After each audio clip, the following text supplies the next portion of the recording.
Show you how I'm texturing my models after I model them in Rhinoceros. I'm texturing them. Every asset I use for texturing Cinema 4D. I'm very keen on working on Cinema 4D, and I'm working on Cinema 4D, so I'm gonna open the barrel that I've made in Cinema 4D. Oh, it's already open. Okay.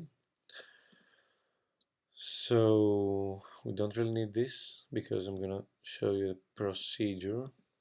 So I've exported my model in a 3ds file, and I'm just dragging and dropping it here. So here we can see a white plain barrel, no texture, no material in it, and I'm gonna make really fast some texturing.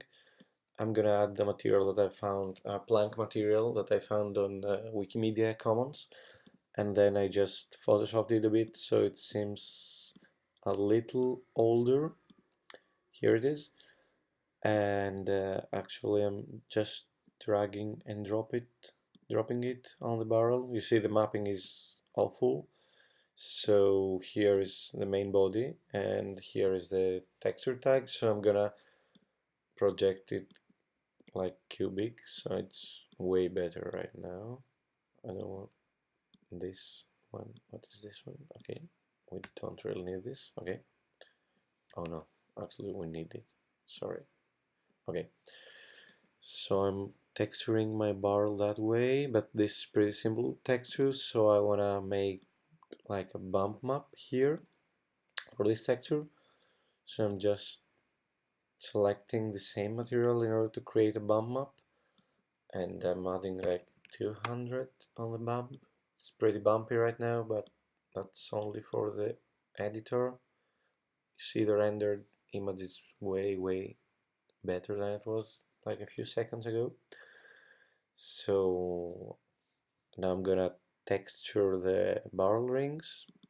I don't really need the metal material because I can make one seem like metal, so I'm having this color picker over here. Probably something like choosing something like a rusty brownish or something. Doesn't really matter. I mean, I'm gonna add some reflectance and okay, a little bit. Probably I could add some noise at the reflectance.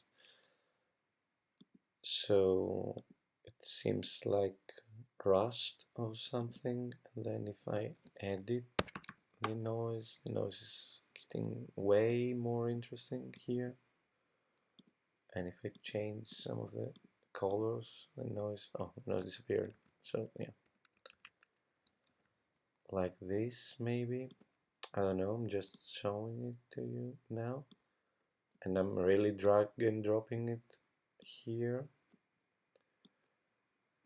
We don't need something more for this basic texturing, and then I'm gonna bake this one so we can transform and move this barrel with its textures embedded on it in Unity.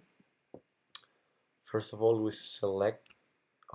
delete the previous material, yeah, and then we select all the objects that we have and we just bake the object, and everything is baked and it's making it a texture map, a UV map. So now you see it's a little worse, but when you render it, it's kind of the same, so it doesn't really changes.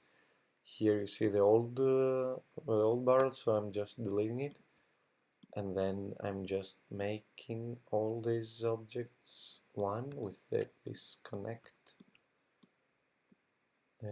things. So we're just making it one thing because I really want to export it as one thing.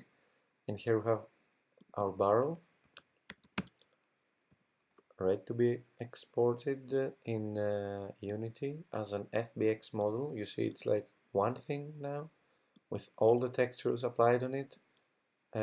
Nothing can change it, nothing can change, and we have just one object here, which is really useful for importing it as an export and exporting it as an asset in the FBX file in Unity.